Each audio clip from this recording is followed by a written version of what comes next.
예, 안녕하세요. 오늘부터 여러분들이랑 같이 민법 공부를 하게 된 박승수 변호사입니다. 예, 반갑습니다. 그리고 일단 여러분들 이제 변호사 시험을 합격을 하기 위해서 이렇게 준비를 하시려고 해서 이제 예비 법조인이 됐죠. 이제 로스쿨라스가 예비 법조인. 그래서 이제 시험에 붙으면은 이제 진짜 법조인이 되는데, 그때까지 여러분들이 어떻게 보면 최대한 빨리 단기간, 그죠? 그냥 한 해도 재수 안 하고 바로 붙을 수 있도록 노력을 하셔야 될 거예요. 그래가지고 지금 변호사 시험에 이제 그 총 과목이 8과목인데, 그 중에서 이제 민사법이 거의 50%를 차지한다고 해요. 그래서 민사법이 50%인데, 민사법에서 민법, 민소법, 상법인데 제일 어렵죠. 이 세 과목이 사실은 제일 어려워요. 그래가지고 그 중에서도 민법이 제일 어렵고, 그 다음에 민법이 그것뿐만 아니라 기록형도 연결돼 있고, 그래가지고 실제로 민법 하나만 해도 한 그 전체 비중에서 한 30-40% 정도 비율을 차지하는 것 같아요. 그러니까 여러분들이 민법을 잘해야지만 변호사 시험을 좀 수월하게 합격할 수 있는 것 같아요. 그러니까 여러분들이 그러기 위해서 지금도 강의도 듣고 여러분들이 이제 노력을 하는데, 민법을 어느 정도 합격 점수 맞을 수 있는, 안정적인 점수를 맞을 수 있는 실력을 쌓는 게 제일 관건인 것 같아요. 그러려면은 여러분들 지금부터 하여튼 착실하게 공부를 하면은 해야지만은 여러분들이 이제 훌륭한 성적을 받을 수 있다고 생각을 하고요. 그러기 위해서 지금부터 저랑 협력을 해가지고 민법에서 확실한 합격 점수 내지 고득점을 맞을 수 있도록 그렇게 노력을 할 수 있도록 합시다. 그래서 일단은 이제 여러분들 자료 중에 강의 계획서 가지고 오늘 이제 전체 처음이니까 개관을 간단히 해볼 수 있도록 하겠어요. 그래가지고 강의 계획서, 그러니까 이번 항상 매년 이제 겨울방학 때 강의를 하는데, 그 기초 기본 강의니까 이제 보통 이제 지금처럼 로스쿨 입학생, 그죠? 입학생하고 1학년에서 2학년, 그러니까 2학년, 3학년 올라가는 학생들을 위한 민법 강의죠. 그래서 그 가장 이번에 여러분들 지금까지 제가 강의한 거하고 이제 차별화 하려고 노력한 게 뭐냐면은, 지금까지는 이제 저 밑에 이제 설명이 돼 있지만은, 일단은 겨울방학은 거의 로스쿨 입학생을 위한 입문 강의처럼 돼 있어요. 입문 강의. 그러다 보니까는 전체 한 50%도 강의를 안 하는 것 같아요. 매년. 그리고 어느 학원도 다 똑같죠. 어느 학원도, 그러니까는 처음에 너무 어렵게 하면은 못 알아듣고, 그러니까는 전체 개관만 하고 입문하는 정도만 가볍게 하고 그냥 넘어간단 말이에요. 그렇게 하고 이제 그럼 이제 입학을 해서 로스쿨 들어가서 이제 거기서 이제 혼자 스스로 나머지 50%를 이제 강의 없이 혼자 스스로 나머지 50%를 이렇게 혼자 스스로 공부를 하다 보니까는 여기에서 굉장히 많은 실력이 향상을 못하고 이게 답보 상태가 되고 실력이 향상을 되질 않는 거예요. 이거는 거의 그냥 가만히 있어도 좀 이렇게 공부 조금만 하면 올라가는 건데, 이게 사실은 여기가 굉장히 어렵거든요. 여기가 어렵고 나머지 50%가 진짜 어렵고, 진짜 민법에서 가장 출제도 많이 되고 그런 것들인데, 그런 거는 처음에 강의하기가 너무 힘들어서 그걸 안 하고 그냥 넘어가는데, 그러다 보니까는 저게 모든 학원이 이게 이제 공백이 생긴 것 같아요, 여기가. 그렇게 해가지고, 이번에는 힘들더라도 여기 나머지 50%, 뭐 100% 할 수는 없다 하더라도 30-40% 이상은 커버할 수 있도록 나머지에 대해서도요. 그래서 이렇게 해서 이번 강의는 약간 횟수를 좀 늘렸어요. 그래가지고, 보통 한 30회, 매년 30회 정도 강의를 하는데, 이게 이제 입문 강의 정도로 해서 그냥 가볍게만, 요건 요렇다, 요건 뒤에 가서 하자, 뒤에 가서 하자, 뒤에 가서 하자 했는데, 뒤에서 할 시간이 없는 거야, 시간이. 그래가지고, 그리고 나중에 겨울방학이, 여름방학이나 다른 때 하는 것도 아니고, 그러기 때문에, 이번에는 여기까지 해서 보충을 하려고 하는 게 이번 강의의 가장 큰 특징이라고 생각을 해요. 이렇게 해야지만 여러분들이, 힘들더라도 전범위 거의 80-90%를 커버하는 그런 강의가 될 수 있을 거예요. 그래가지고 또, 이건 입학생이든, 1학년 학생이든, 2학년, 3학년 올라가는 학생이든, 이렇게 공부를 안 해놓고 그냥 넘어가 버리면은, 혼자는 이 민법은 제2외 고처럼 돼 있어. 도저히 스스로 실력을 올리기가 굉장히 힘들거든요. 그러니까 여러분들이, 이번에는 이렇게 해가지고, 확실하게 올라갈 수 있도록. 다만, 단점이, 그러다 보니까는 좀 어렵죠. 난이도가 높죠. 그러니까 좀 어려운데, 이거는 어쩔 수가 없는 것 같아요. 어차피 맨 처음에 보면 처음에 보면 인문 강의든 어려운 논점을 강의하게든 무조건 어렵거든요. 그러니까 매도 먼저 맞는다고 먼저 빨리 맞는 게 좋은 거예요. 그죠? 그렇게 해가지고 반복 학습을 하는 거예요. 반복을 하면은 그럼 이제 언젠가 잘 있게 된단 말이에요. 그죠?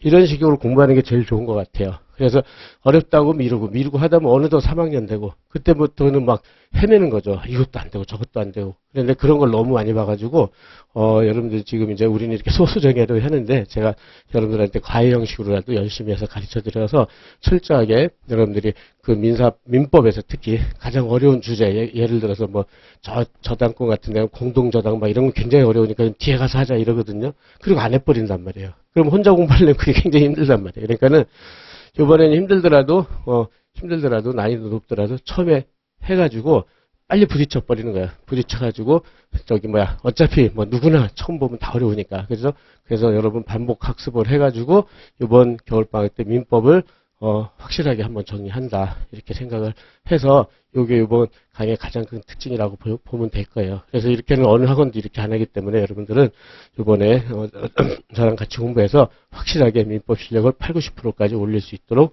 서로 노력을 합시다. 그렇게 하고 그렇게 해서 지금 본 대로 변호사 졸업시험 이제 3학년 때요. 이제 곧 1월달에 보죠 본시험. 그래서 선택형이 35개란 말이에요. 35개. 그 중에서 30개 이상. 사례형은 150점 만점에 110점. 기록형 170에서 120점. 이렇게 맞으면 뭐 떨어질 수가 없거든요. 그래서 110, 120 이렇게. 요걸 목표로 해서 강의를 할 예정이에요. 그러려면 물론 이것만 가지고는 안 되겠죠.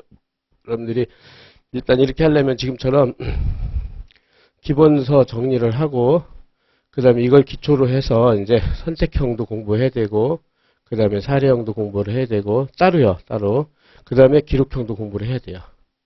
그렇게 하면서 이렇게 공부를 하면서 마찬가지로 기본서 이걸 토대로 해서 암기장을 만들어 가지고 제가 항상 하는 얘기지만 시험 전날 전범위를 이래독할 수 있는 이런 능력을 키워야 돼요. 이래독. 그래서 이게 지금 이거를 빨리 그죠? 그러니까 지금은 로스쿨 입학생이든 1학년, 2학년 올라가든 상관없이 이렇게 하면 분명히 이거 이렇게 거의 8, 90% 붙을 확률이 되거든요. 이렇게 되면은.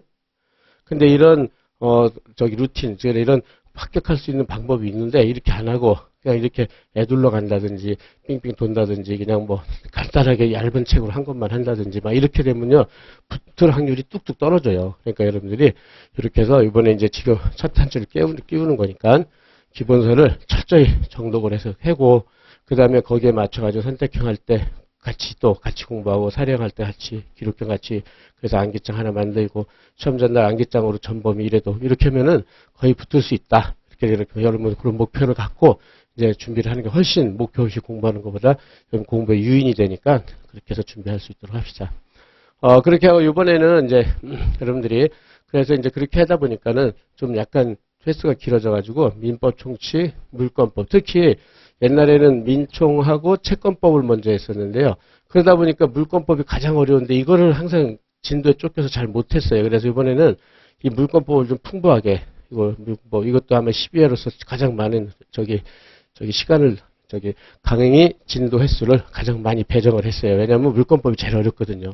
그래서 그걸 많이 해서 좀 풍부하게 그리고 먼저 그래서 이거 뒤로 하면 항상 밀리거든요. 그게 그래가지고 그래서 먼저 하고 채권법은 채권 총론하고 채권 강론으로 되어 있는데 채권 총론이 훨씬 어려워요. 그래서 채권 강론이 쉬워요. 그래서 그거는 뒤에 좀 밀리더라도 그거는 좀 빨리 해도 상관이 없어요. 그래서 여긴 채권 총론을 위주로 해서 열심히 해가지고 채권법은 좀 더 극복을 하면 돼요. 그 다음에 친상법은 이번에 이제 친상법은 따로 이거는 여러분들 시간 될 때 제가 따로 한 2회나 따로 해서 할 수 있을 강의를 할 예정이에요. 그러니까 일단은 이번 순환의 목표는 이렇게 가장 중요한 그죠?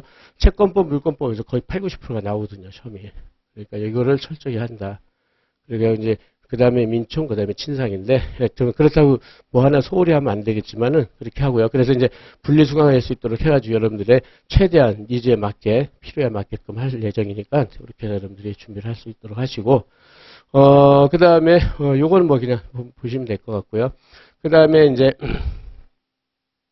그리고 여기서는 이제 요거는 제 이메일 번호하고 전화번호니까 여러분들 질문, Q&A 질문에 답은 항상 제가 바로 해드릴 테니까 질문 이렇게 개별적으로 찾아와서 해도 되고 개별적으로 찾아오기가 힘들다 그러면은 이메일이나 전화번호 뭐 톡이라든지 그리고 카톡방은 열어놓을 테니까 여러분들이 곧 이제 팀장한테 해서요. 그렇게 해서 항상 언제든지 질문할 수 있도록. 그러니까는 질문이 중요해요. 여러분들이 그날 질문이 있으면 바로 이해를 하고 넘어가야 돼요.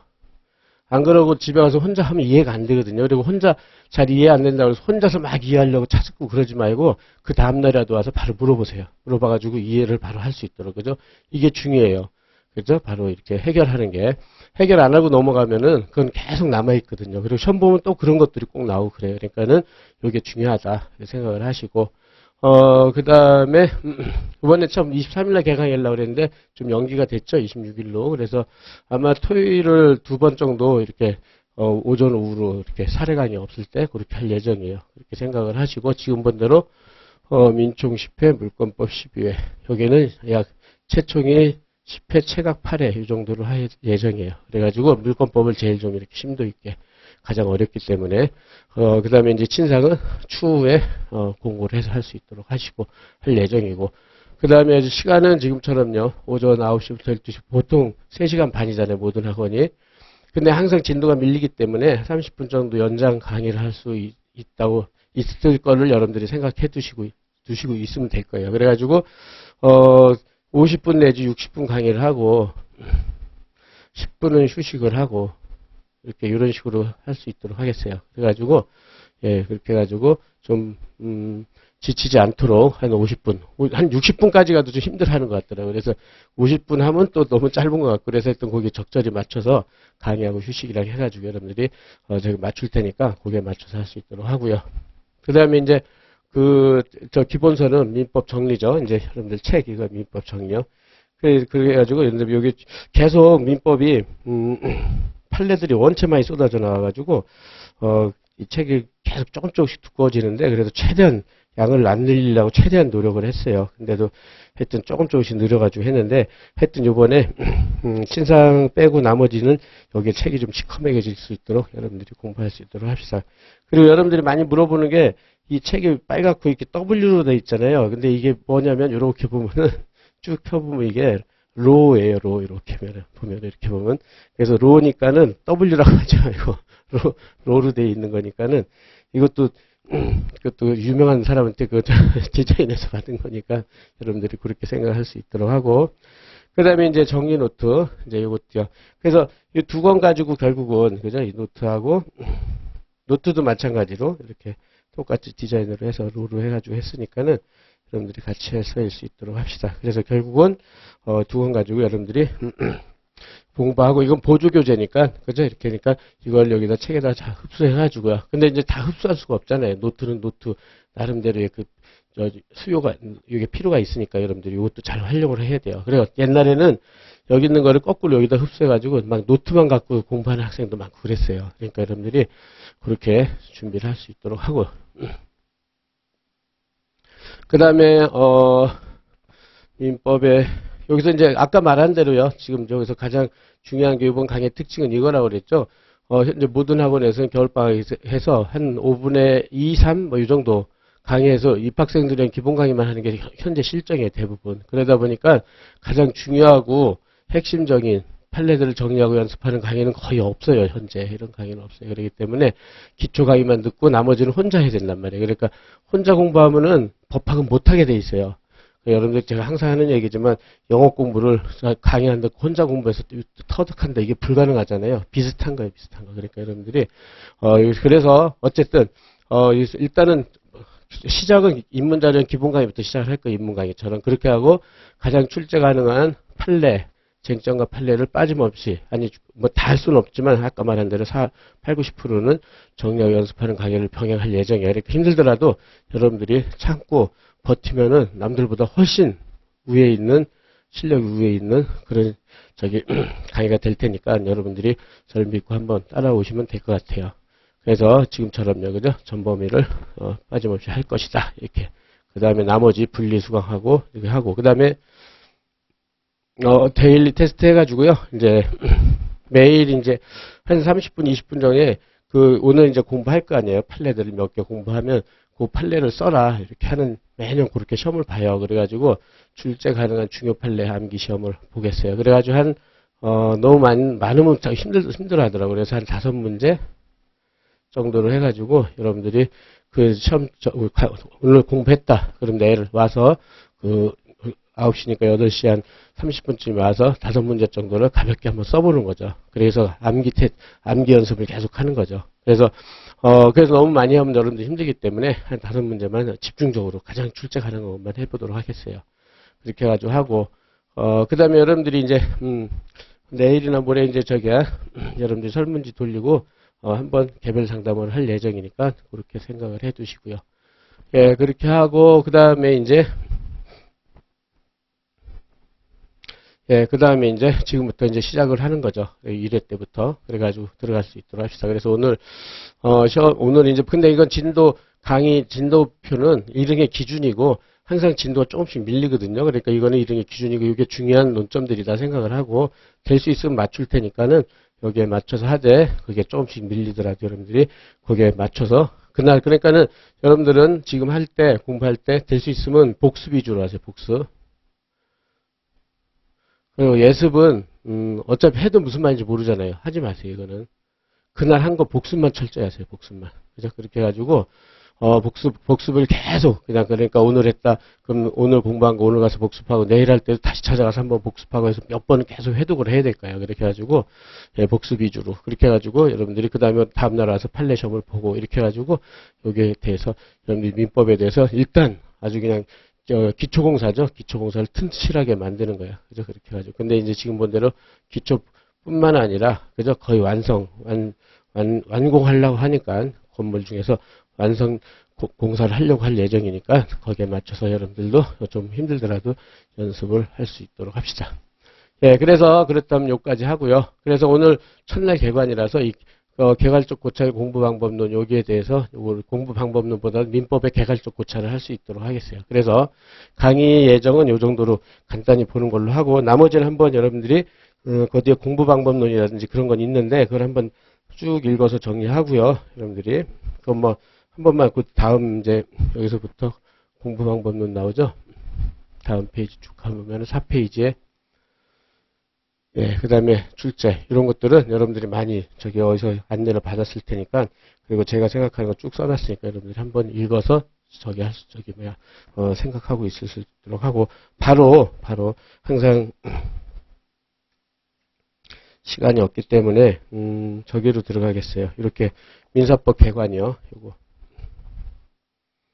예, 어쩌면 요거 하면은 요거를 항상 맨 처음에 하는데 어쩜 이게 제일 중요할 수도 있어요. 그러니까 여러분들이 제일 중요하다고 생각을 하고 오늘 가서 몇 회독을 할 수 있도록 그죠? 몇 번 읽어보라면 몇 독을 그죠? 그렇게 해서 그래가지고 여기죠 이제 민사법 개관과 계약의 성립 이렇게 그래서 이제 여러분들이 이제 변호사가 될 거니까 그죠? 그래서 평생 그 민사법 뭐 형사법 그죠? 뭐 이렇게 매일 평생은 이제 그걸 가지고 이제 생활화 되어 있죠. 그런데 그 중에서 이제 민사법이 제일 많을 거 아니에요. 그럼 여러분들 소장 쓰고 뭐 하고 이런 것들을 하는데 이제 드디어 이제 개관을 할 때 뭐부터 시작하는지 그죠? 여기부터 시작을 해보도록 합시다. 이렇게 해가지고 민사소송 절차 그죠? 여러분들이 변호사라고 생각을 하고요. 여러분들이 변호사가 됐다고 생각을 하고 예, 들어가는 거죠. 민사소송 절차 대략 다음과 같이 진행된다. 이렇게요. 그래서 요거 하고 그 다음에 요거를 노트에다 간단히 해놨어요. 그럼 여러분들 노트도 많이 활용해야 된다고 그랬죠. 그러니까 여기 노트 1페이지 가보세요. 1페이지. 민법 개관 이렇게 된 부분. 예. 그래서 이제 민법이 이렇게 돼 있는데 그래서 그러면은 2페이지 여기랑 요거랑 맞춰가지고 해보겠어요. 이렇게 해가지고 민법 노트 2페이지. 그러면 이제 맨 처음에 여러분들이 상식적으로 지금만 생각하면 돼요. 상식적으로. 그래서 이제 맨 처음에 민사소송이 시작이 되려면 뭔가 분쟁이 있어야 돼요. 분쟁이. 그죠? 분쟁이. 즉, 갑이라는 사람이 을이라는 사람한테 돈 2억을 꿔줬는데 안 갚아요. 얘가. 안 갚는다. 그러면은 갑이 뭐 하겠어요? 갑이 여러분들한테 변호사한테 여러분들에 찾아왔어요. 그럼 여러분들은 어떻게 하겠어요? 그래서 상담을 해줘야 될 거 아니에요. 그죠? 그렇게 했을 때. 아, 그러면 당신이 을한테 2억을 꿔줬는데 안 갚습니까? 그러면은 어떻게 하냐면 소장을 작성해서 법원에 제출합시다. 그렇게 해가지고 승소 판결을 받아가지고 을의 재산에 대해서 경매 강제 집행을 해서 돈을 받아냅시다. 이렇게 한단 말이에요. 그죠? 그러니까 맨 처음에 이제 분쟁이 있어야 되겠죠. 그죠? 분쟁. 그럼 이제 맨 처음에 그 첫째 민사소송의 절차 시작되는 거는 소장 제출이란 말이에요. 그죠? 소장을 써가지고 어떻게 쓰겠어요? 갑이 을한테 몇 월 며칠 날 2억을 꿔줬는데 변제기가 돼도 안 갚습니다. 그래가지고 소장을 제출합니다. 이렇게 쓰겠죠. 그죠? 그렇게 하고. 그런 다음에 이제 소장이 들어가니까는 이제 법원에서는 뭐라고 그래서 심사를 하겠죠. 그래서 이 소장이, 재판을 받을 수 있는 자격이 있는지 없는지 심사를 해요. 이런 것들이 민사소송법 영역이니까 간단히. 이건 상식적으로 생각하면 당연하잖아요. 그죠?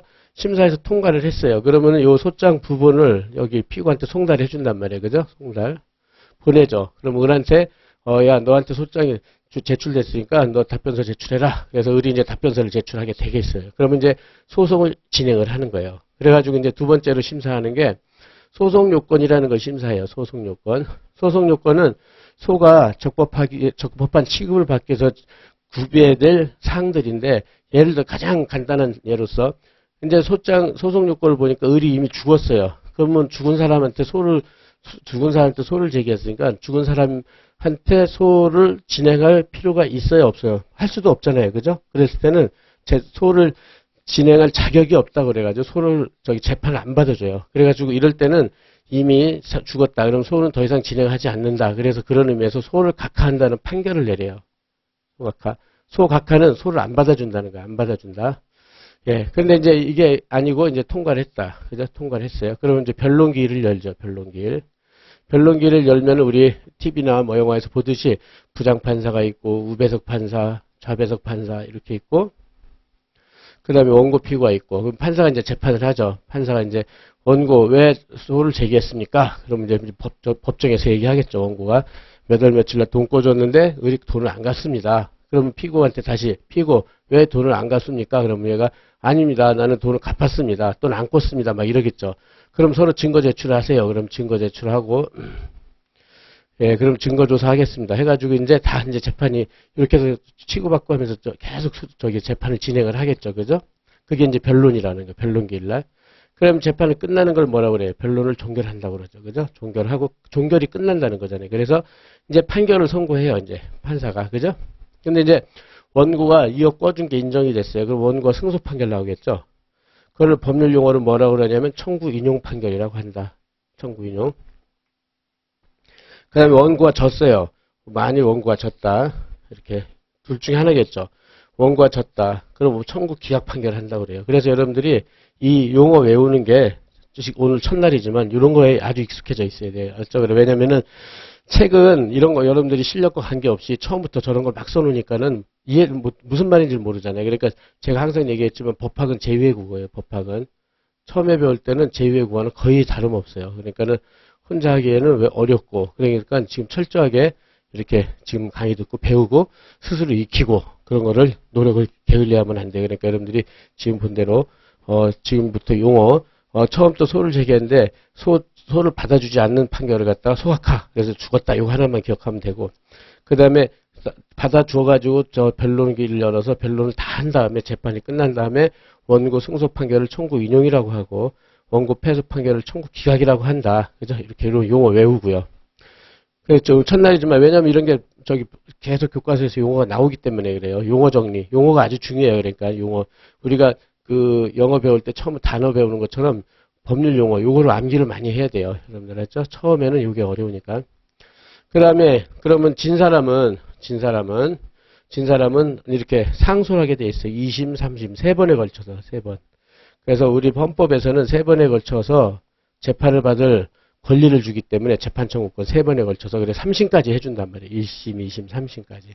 그런 거를 상소라고 그래요. 상소. 그리고 또 구체적으로, 이거 잘 봐보세요. 1심 판결에 대해서 2심에다가 상소하는 걸 항소라고 그래요. 항소. 그 다음에 2심 판결에 대해서 대법원으로 항소하는 걸 상고라고 그래요. 이런 것도 외울 거야. 알았죠? 항소, 상고. 그죠? 오늘 첫날이지만 어쨌든 여러분들이 이런 용어도 모르고 뭐 법학을 한다 이럴 수가 없잖아요. 그죠? 그것도 민사법학을 하죠. 그러니까는 소각화, 청구인용, 청구기각, 상고, 항수 이런 말이 처음엔 잘한대요.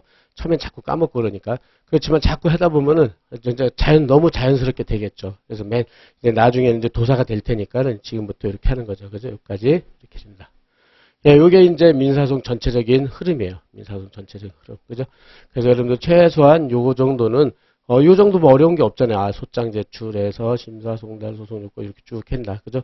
요 정도에서 그럼 여기 안에서 민법이 어떤 역할을 하고 민법을 이제 어떤 역할을 하고 민법을 어떻게 배워야 하는지 그걸 이제 들어갈 수 있도록 하겠어요. 그러면은 여기 이제 요 자료로 가보세요. 여러분들이 여기 이제 지금 본 대로 요걸 기초로 이제 민사소송 절차 개관인데 그래서 이것도 요 내용은 오늘 집에 가서 읽고요. 지금 목차만 봐보세요. 아까 노트랑 보면서 맨 처음에 분쟁이 발생한단 말이에요. 그죠? 돈을 2억을 꿔줬는데 안 갚는다. 그죠? 그럼 어떻게 구제를 받을 것이냐? 그러면 맨 처음에 소장을 제출한다. 그죠? 그러면 소장 제출하면 판사가 이거를 재판해 줄 자격이 있는지 없는지 소장을 심사한다. 이렇게 돼 있죠? 소장 심사. 그 다음에 피고한테 그 다음에 송달을 하고 그럼 피고가 답변서를 제출한단 말이에요. 준비 절차는 빼도 되고 그 다음 페이지에서 보면은 변론을 그럼 변론을 한 다음에 변론을 종결을 한다. 자 여기서 준비 절차 끝난 밑에 변론 기일을 변론 절차 그죠? 변론 절차. 아까 말한 대로 판사랑 그죠? 원피고가 주고받으면서 재판을 하겠죠, 그죠? 이렇게 변론 절차를 거친다. 그런 다음에 넘어가서 이제 변론을 재판을 끝내고 그죠? 그 다음에 판결을 선고하고 이랬단 말이에요. 그죠? 큰 목차는 대충은 알겠죠, 대충은 그죠? 이렇게 된다. 이렇게 해서 그러면 맨 처음에 그런 다음에 이제 판결에서는 금방 본 대로 소송 요건이라는 걸 갖추지 못한 경우 원고에서는 부적법한 소가 돼가지고 소를 각하한다 이런 말이 나온단 말이에요. 그죠? 이게 대표적으로 사람이 죽었다. 죽은 사람도 소재기했다. 그럼 재판할 필요가 없잖아요. 그랬을 때는 소를 더 이상 진행할 필요 없다. 그래서 소를 각하한단 말이에요. 소를 각하. 그렇죠? 용어 정리하고. 두 번째, 이렇게 소송 요건을 갖추었어요. 원고가 주장하고 있는 권리를 인정할 수 없다. 없으면 원고가 지는 거죠. 원고 패소 판결을 한다. 그죠? 그래서 원고 청구 기각을 한다. 이렇게 용어 정리는 용어를 외울 거는 청구 기각이죠. 청구 기각. 그 다음에 소송 요건도 갖추었고 원고의 권리도 인정할 수 있다. 면 법원은 원고 승소 판결을 해야 된다. 그래서 원고 청구 인용하는 판결을 내린다. 이런 것들. 예, 그래서 여러분들이 용어를 오늘 가서 철저하게 외울 수 있도록 소각과 청구 기각, 청구 인용. 그랬죠? 그 다음에 불복 절차가 이제 상소란 말이에요. 상소. 이게 이제 상소. 상소는 지금 본 대로 1심에서 패소한 당사자는 2심에다 불복하는 거를 항소라고 하고, 항소. 그 다음에 두 번째, 항소심에서 2심에서 패소한 당사자는 대법원에 상고란 말이에요. 상고. 요런 용어 알았죠? 요런 용어를 확실하게 체크한다. 이렇게 해가지고 세 번에 걸쳐서 재판을 받을 기회를 보장한다. 그게 헌법상 재판 청구권이라고 한다. 이 정도. 예, 그래서 이렇게 해가지고요. 이제 전체적인 개관이 됐고, 그런 다음에 그렇다면 우리가 이제 민사법에서는 민사소송법 상법을 하는데, 맨 처음 민사소송법에 어떤 역할을 하느냐. 민사소송법은 결국은 이 절차를 정하는 절차법으로서 역할을 해요. 지금 뭐냐면은, 지금 여기 우리가 요거 이렇게 했잖아요. 여기서부터 소장 제출부터 판결하고 대법원까지 이렇게 해라 저렇게 해라 이런 절차를 규정한 거. 이런 것들이 민사소송법이에요. 전체를. 그래서 이제 그거는 이제 민법 끝나면 여러분들이 민사소송법을 하면 되니까 이게 민소법의 역할을 한다. 이렇게요. 그죠? 전체를. 그 다음에 두 번째 그렇다면은 이번에는 민법의 역할은 뭐냐? 민법은 지금 보는 것처럼요. 우리가 원고가 2억을 꿔줬다. 그럼 원고가 승소했다. 그럼 원고한테 2억 돈 받을 권리가 생기잖아요. 권리. 그죠? 없으면 권리가 없고. 그렇지만 그런 것처럼 이렇게 권리가 있냐 없냐 판단하는. 그죠? 그래서 민법은 권리 의무 발생 그죠? 등 발생 이런 판단 기준을 정하는 실체법이라고 해요. 실체법을 갖다 실체는 권리 의무라고 생각하면 돼요. 그죠? 권리가 있냐 없냐 판단하는 역할을 한단 말이에요. 그죠? 그렇게 해가지고 그거에서 이제 알겠죠? 전체 절차하는 거고 권리가 있냐 없냐 판단하는 거. 지금 정확히 보면은 여기 원고 승소 판결을 내리냐 원고 패소 판결을 내리냐 여기 적용되는 거. 여기 적용되는 게 민법이에요, 민법. 민법이 적용돼서 민법 몇 조에 의하면 원고는 2억 청구권이, 돈 받을 권리가 있다, 없다, 이렇게 나온 거죠. 민법이 그 역할을 한단 말이에요. 그죠? 민법은 권리, 의무의 발생 여부를 판단하는 기준이 되는, 그런 법률을 말한다. 알겠죠? 이거 전체, 절차를 규정한 게 민소법. 원고의 권리가 있냐 없냐를 판단하는 건 민법. 이렇게. 그래서 이제 민법을 한단 말이에요. 근데 이제 민법이 뭐 지금 조문이 1100 몇십 개인데 그만큼 우리나라는 사회가 다양화됐고 많은 계약들이 있잖아요. 그래서 거기에서 어떤 권리가 있냐 없냐 판단하는 거니까 가장 어려운 학문 중에 하나예요. 그래서 이렇게 생각을 하고, 됐죠? 여기까지? 그래가지고, 그래서 됐다. 그래서 민법의 구성을 보면은, 그러면 민법 구성. 맨 처음 민법 총칙, 물권법, 채권법, 친족, 상속. 물론 우리 변호사 시험에서는 여기에 대해서, 집행법까지 있죠. 집행법.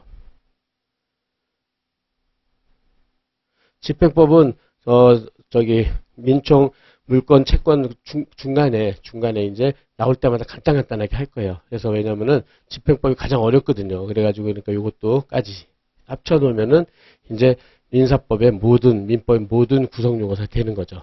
그래가지고 그렇다면 민법 총칙은 말 그대로 여기 물권, 채권, 친족, 상속, 집행법의 공통분무예요. 공통된 부분이에요. 공통부분.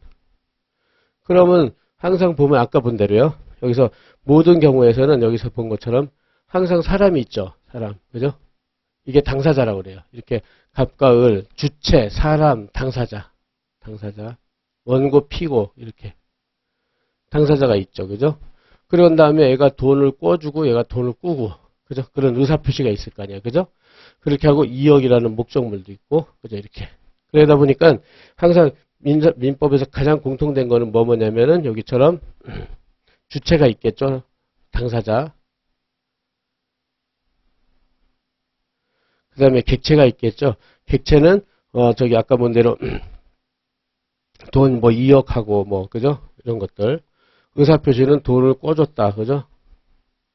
꿔줬다, 껐다, 그죠? 이런 것들. 그죠? 이런 의사표시가 있고. 그러니까 이거는 여기 물권, 채권, 친족, 상속, 집행 모든 경우에는 세 가지는 공통된다는 거예요. 그래서 당사자, 그 다음에 목적, 그러니까 이걸 객체를 목적이라고 하죠. 목적, 의사표시 세 가지는 항상 공통되게 있는 거예요. 그러니까는 세 가지를 공부하는 거예요. 그래서 문제 오늘 요거 끝나면 바로 민총 들어가는데 그럼 이제 당사자 파트가 나온단 말이에요. 그죠? 사람이 죽었을 때는 어떻게 되고, 살았을 때는 어떻게 되고, 미성년자일 때는 어떻게 되고 이런 것들 쭉 한단 말이에요. 그죠?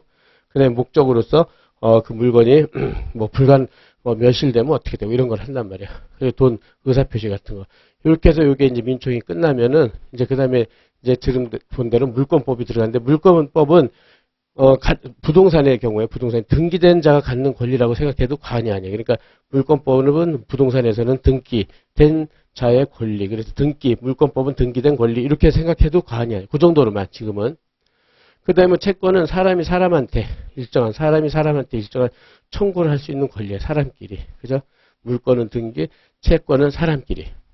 그 다음에 친족은 부모와 자, 부부, 입양, 이런 것도 혼인, 이혼이고, 상속은 부모가 죽었다. 그럼 자식들이 그 아버지의 재산을 그대로 물려받잖아요. 그게 상속이고.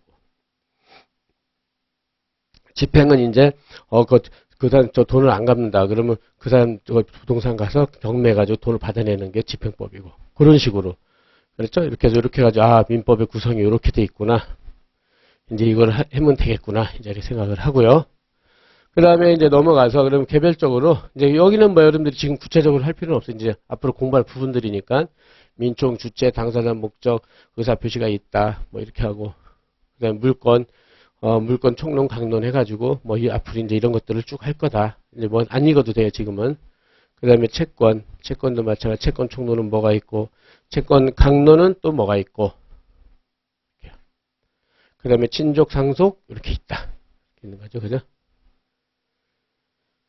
예, 여기까지 해서 이제 민법이, 이제 우리가 들어가려고 할 때 전체 민사법의 개관을 간단히 한 거예요. 전체. 그러니까 거기서부터 여러분 생각해 보세요.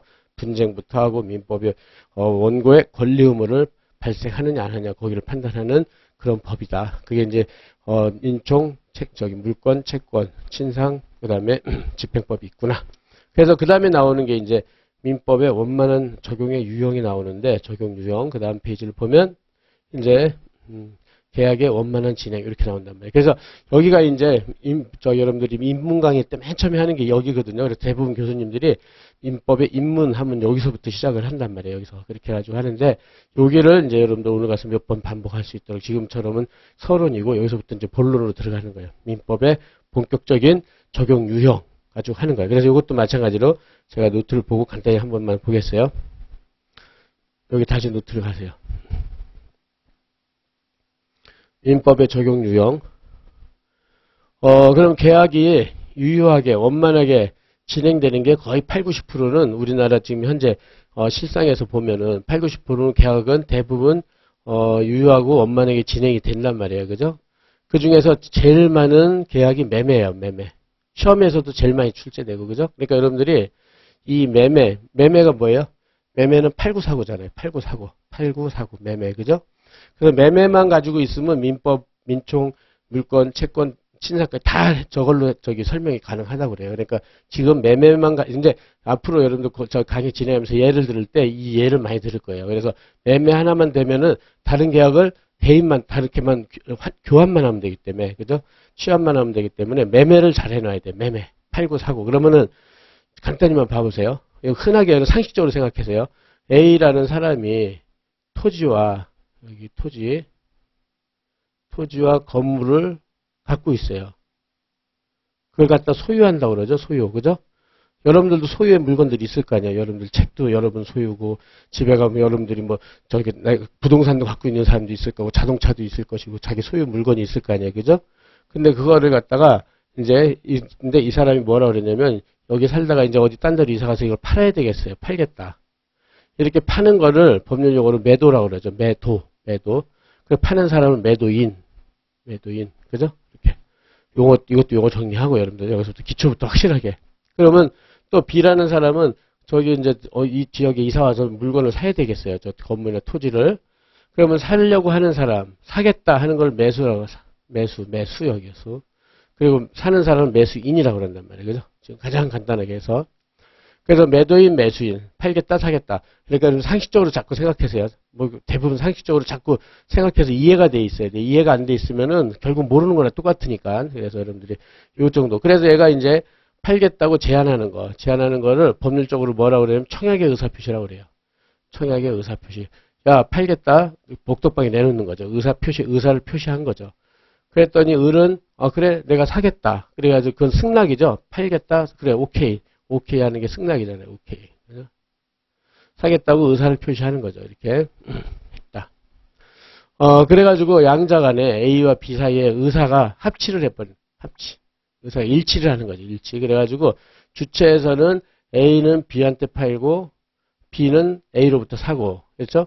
이런 거를 주체라고도 하고 당사자라고도 하고 주관적 합치라고도 하고 막 그래. 그러니까 법학은 여러 용어를 써요. 하나의 현상 가지고 막 대여섯 가지씩 용어를 써요. 그러니까 그거를 용어에 너무 여러분들은 함몰되지 말고 일단은 간단하게 주체로서 당사자로서 A는 B, B는 A로부터 이렇게만 이해하면 되는 거야. 그럼 합치되잖아요. 그죠? A는 B한테 팔고 B는 A로부터 사고. 그죠?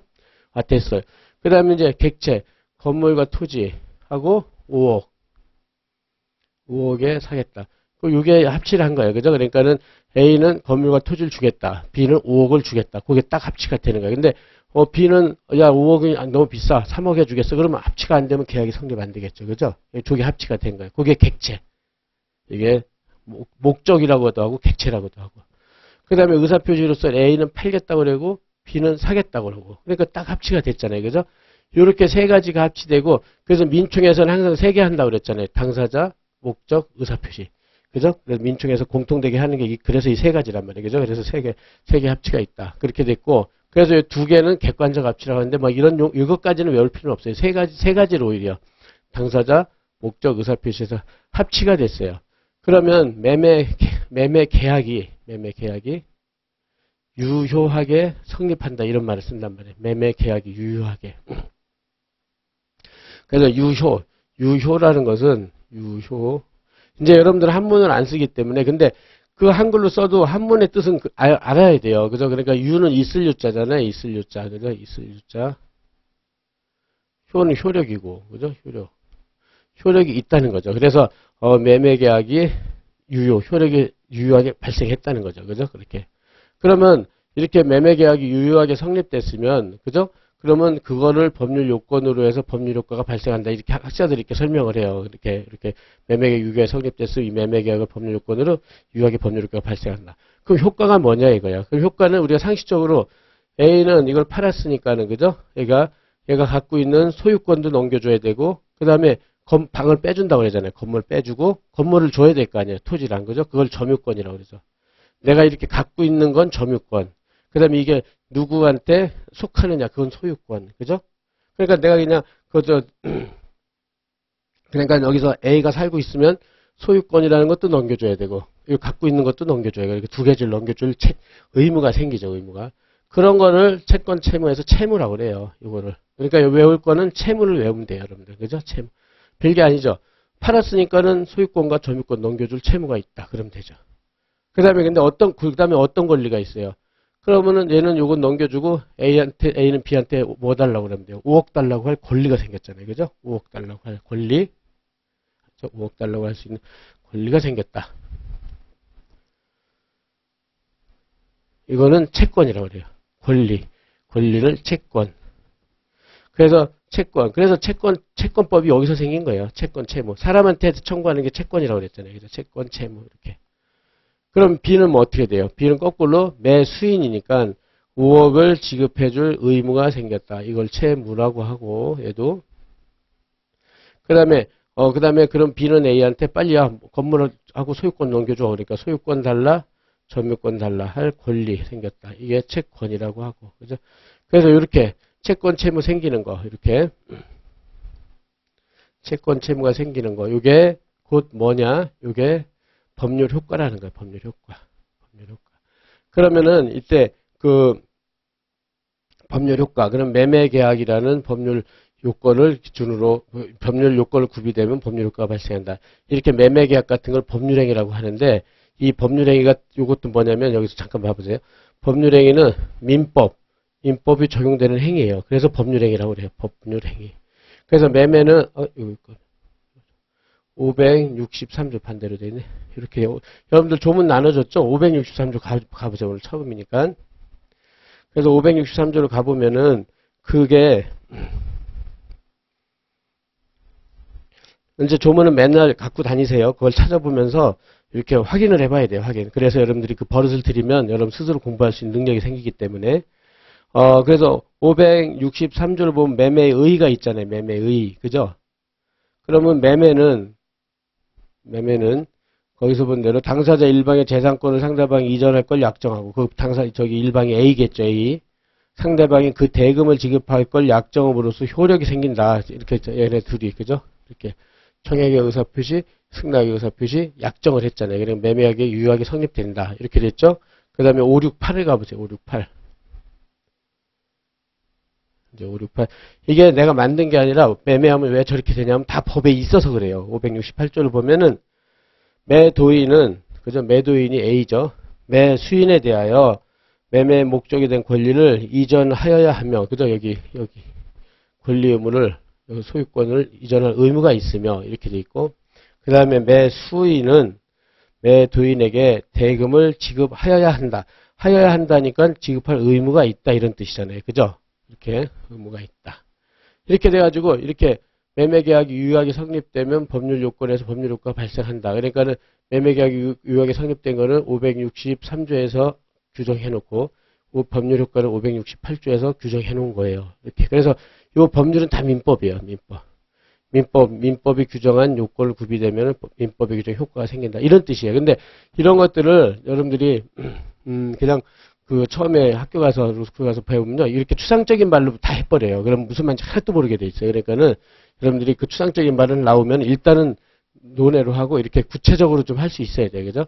A가 B한테 팔겠다고 하고 B가 사겠다고 하면 이 세 가지 당사자, 목적, 의사표시가 합치하니까 매매계약이 유효하게 성립됐고 그렇기 때문에 매도인은 소유권과 점유권 이전할 의무가 있고 5억 달라고 할 권리가 생기고 매수인은 5억을 지급할 의무가 있고 소유권과 점유권 이전해 달라고 한 권리가 생기고 요까지는 뭐 어려운 거 없죠. 이렇게. 요게 근데 굉장히 중요해요. 이걸 이렇게 해서 설명할 수 있는 사람하고 그런 수험생하고 없는 수험생은 엄청난 실력 차이가 나요. 별게 아닌 것 같아도. 알았죠? 그러니까 요거를 여러분들이 벌써 됐구나. 지금부터 10분 쉬고요. 이제 1교시 어느 정도 개관이 됐으니까 쉬면서 요거를 스스로 이렇게 자 내가 스스로 한번 이렇게 말로 할 수 있나 그죠? 이렇게 쓸 수 있나 한번 생각을 해보세요. 그래서 어느 정도 해보고 예, 다음 시간에 어느 정도 개관하고 바로 민법 진도로 들어갈 수 있도록 하겠어요. 예, 그럼 10분 쉬고 진행을 합시다.